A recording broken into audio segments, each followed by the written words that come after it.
बिस्मिल्लाहिर्रहमानिर्रहीम अस्सलाम वालेकुम। मैं हूं अदील वड़ाइच। नाजरीन, आज की वीडियो मईशत से मुतल्लिक है कि किस तरह अरबों डॉलर्स की स्मगलिंग को रोकने की कामयाब हिकमत अमली ने पाकिस्तानी मईशत को ऐसा फ़ायदा पहुंचाया है जो तवक्को नहीं की जा रही थी।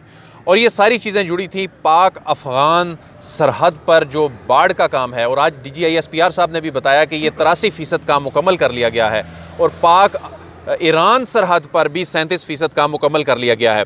इसका जो इम्पैक्ट है ये बहुत ही ज़्यादा हैरान कुन है। इससे पहले मियां शाहिद साहब के साथ एक वीडियो मैं आपके साथ शेयर कर चुका हूँ कि ये जो बाढ़ लगेगी इसका क्या इम्पैक्ट आएगा।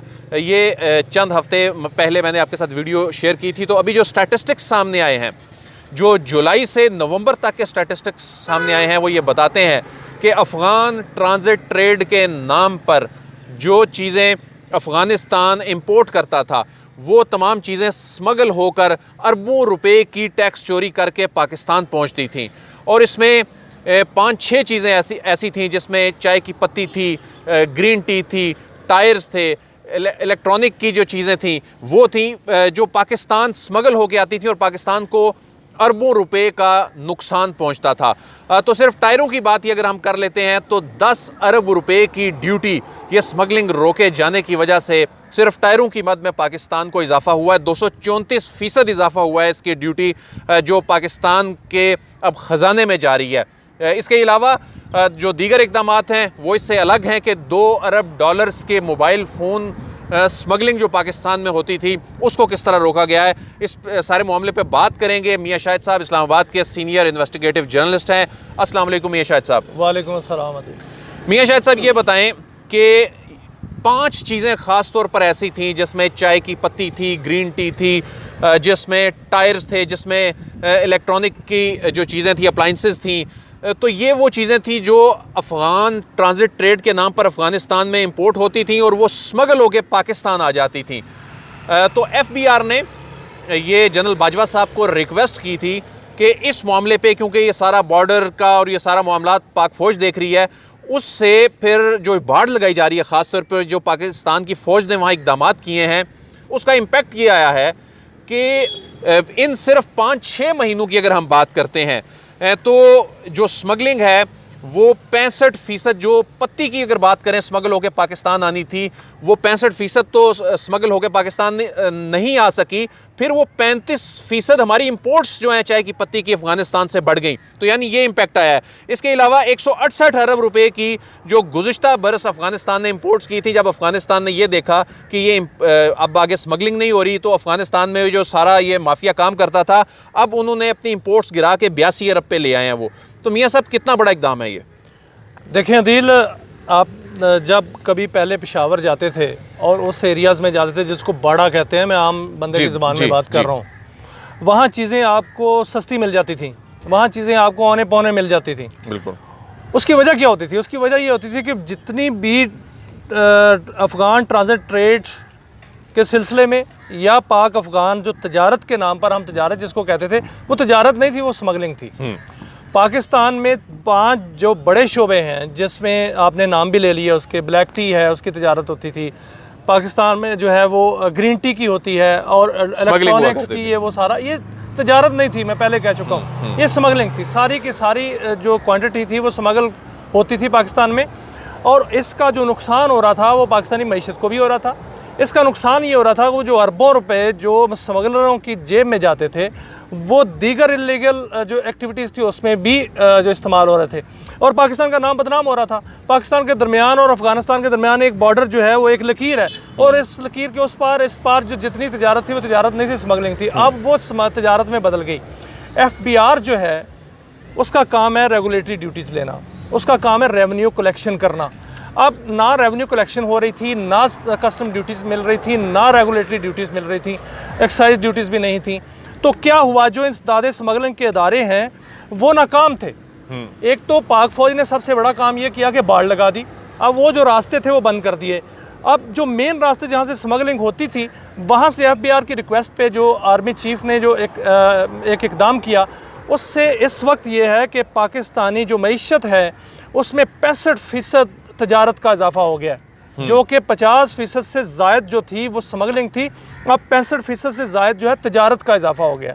अब दोनों मुल्कों के दरमियान तजारत हो रही है। अब टायर जो है, टायर की आपने बात की कि 234% जो है इसकी ड्यूटी में इजाफा हुआ है। 10 अरब रुपए के टायर जो हैं वो कलेक्शन जो वो उस पे टायरों पे मद में हुई है। तो जब वो एक थ्रू प्रॉपर चैनल एक तजारत हुई है तो उसका इम्पैक्ट जो है वो पाकिस्तान की मईशत पर भी उसी तरह मुस्बत पड़ेगा। मियाँ साहब 31 अरब रुपए की ड्यूटी के मद में हमें 31-32 अरब रुपए इसी जो पीरियड है ना, जुलाई से नवंबर तक का, तो गुज़िश्ता माली साल के अगर हम ये पीरियड देखें तो इसमें 31 अरब रुपए पाकिस्तान को ड्यूटी मिलती थी, यानी बाकी सारी चीज़ें स्मगल होके आती थी। तो अब ये तकरीबन 94 अरब के करीब ये जो इदादो शुमार हैं वो पहुँच गए हैं। तो ये मियाँ साहब पाकिस्तानी मईशत के लिए आने वाले दिनों में पाकिस्तानी मईशत को एक डॉक्यूमेंटेड मईशत बनाने के हवाले से भी कितनी बड़ी खुशखबरी है? देखिए, FATF जो है उसका भी ये मुतालबा था कि पाकिस्तान अपनी मईशत को डॉक्यूमेंटेड बनाए। हमारे जो बॉर्डर्स थे उस पर जितनी जारहियत होती थी उससे ज़्यादा स्मगलिंग होती थी। ईरान की बात कर लें, ईरान से जो तेल आता है, ईरानी तेल पाकिस्तान में मैं बात करूँगा कि हम जो इम्पोर्ट बिल है हमारा ऑयल का वो $14 बिलियन है। अब $14 बिलियन का हम तेल इंपोर्ट करते हैं, लेकिन जो स्मगल होता था तेल वो बहुत ज़्यादा होता था। और जो हमारी इंपोर्ट जो $14 बिलियन का बिल है उस पर उसका बोझ जो पड़ता था वो इस तरह पड़ता था कि आपकी वो जो जिसमें वो तेल जो है इस्तेमाल होता था उसका म्यार ठीक नहीं था, उसकी जो कैपेसिटी कम ख़राब हो जाती थी और उसका और जो टैक्सेस भी हम जो हुकूमत पाकिस्तान यानी जो लेती है वो भी नहीं मिलते थे। हाँ। और अब जो है ईरानी तेल जो है वो उसकी स्मगलिंग बंद हो गई है। अब अगर तेल ख़रीदा जाएगा तो बाकायदा एक किसी एग्रीमेंट के तहत ख़रीदा जाएगा, वो इंपोर्ट होगा या एक्सपोर्ट होगा कोई चीज़, उसका जो इकोनॉमिक वैल्यू है हमारी वो कई अरबों खरबों तक बढ़ जाएगी, कई खरबों तक जो मल्टीप्लाई हो जाएगी। और इसका जो असर है वो मईशत पर भी पड़ेगा, हमारी आलमी सतह पर हमारी साख पर भी पड़ेगा और हमारी जो लागत है पैदावारी लागत उस पर भी इसका असर पड़ेगा। क्योंकि जब हम डॉक्यूमेंटेड तजारत करेंगे हमारे रेवेन्यूज़ बढ़ेंगे तो हमारी इकनॉमिक जो है वो बेहतर होगी, जिससे हमारा जो पैदावारी लागत है उसमें पर भी इसका इम्पैक्ट आएगा और हमारी मईशत भी मजबूत होगी। मियाँ साहब ये बताएं, आप चूँकि एनर्जी बीट को कवर करते हैं तो ईरानी तेल जो है, ये ईरानी तेल वहाँ बलूचिस्तान के इलाकों में तो ज़्यादा चल ही रहा होता था। आज भी अगर DGISPR साहब ये बता रहे थे कि जो 37% काम जो है वो पाक ईरान बाढ़ लगने पे कि अमल पे ये जो है 900 किलोमीटर से ज़्यादा का ये जो बॉर्डर है इस पे मुकम्मल हो गया है। तो मियाँ साहब बाकी काम भी जब मुकम्मल हो जाएगा तो ईरान से भी चीज़ें तेल के अलावा बहुत सी स्मगल होकर पाकिस्तान आती थी वो भी रुक जाएंगी फिर यकीनन। देखिए अदील, मैं एक बात करता हूँ, जो हमारे हमसाए हैं उनके साथ हमारी तजारत का हमें फ़ायदा ही फ़ायदा है। हम एक तजारत करते हैं अमेरिका से, एक तजारत करते हैं कनाडा से, हज़ारों मील दूर जो है वो वहाँ से चीज़ें जो हैं वो यहाँ आती हैं। एक हम करते हैं कि हमारे दरमियान में एक लकीर है, वहाँ से चीज़ जो है पाकिस्तान में आ रही है।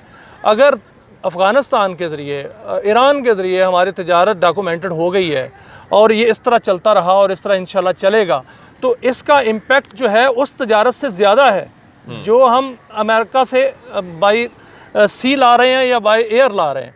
यहाँ से हमारा फ्रेट रेट जो है वो कम हो जाएगा। यहाँ हमारी जो मैं यही बता रहा हूँ, जो हमारी मईशत है वो मज़ीद मजबूत होगी इससे, बजाय इसके कि हम दूर से। और एक ऐसे वक्त में जब सी पैक के ज़रिए ये पूरा खित्ता जो है ये लिंक्ड हो जाएगा, और ऐसे में जो मैंने इससे पहले भी इस वीडियो के शुरू में एक अदादो शुमार बताए ना कि अफ़गान ट्रांजिट ट्रेड की मद में अफ़गानिस्तान की इम्पोर्ट्स जो कम हुई हैं वो इसलिए अफ़गानिस्तान की जो इंपोर्ट्स हैं वो कम हुई हैं। अफ़गानिस्तान लैंड लॉक्ड मुल्क है और उसे अफ़गान ट्रांजिट ट्रेड की मद में पाकिस्तान की सरज़मीन इस्तेमाल करनी पड़ती है, वो कंटेनर्स पाकिस्तान से होकर गुजरते हैं।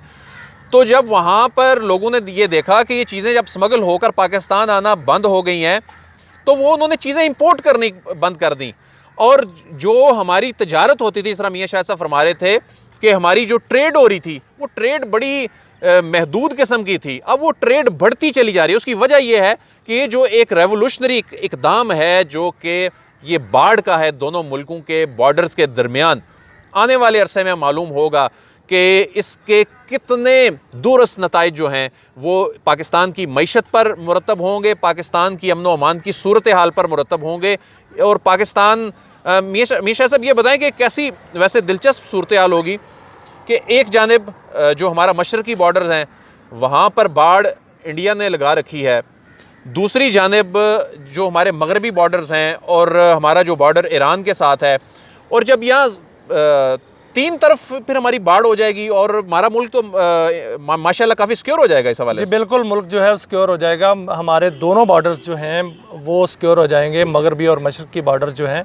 और इससे सबसे बड़ा जो फ़ायदा होगा, दहशतगर्दी रुकेगी जो बाहर से पाकिस्तान पर मुसल्लत की जाती है, और पाकिस्तान में दहशतगर्द आते हैं, कार्रवाइयाँ करते हैं और पाकिस्तान का नाम बदनाम होता है, वो रुकेगा। स्मगलिंग रुकेगी। सबसे बड़ा जो पाकिस्तान का मसला है दो हैं, वो स्मगलिंग और दहशतगर्दी है। दोनों रुक जाएंगे तो पाकिस्तानी मईशत जो है पटरी पर चढ़ जाएगी।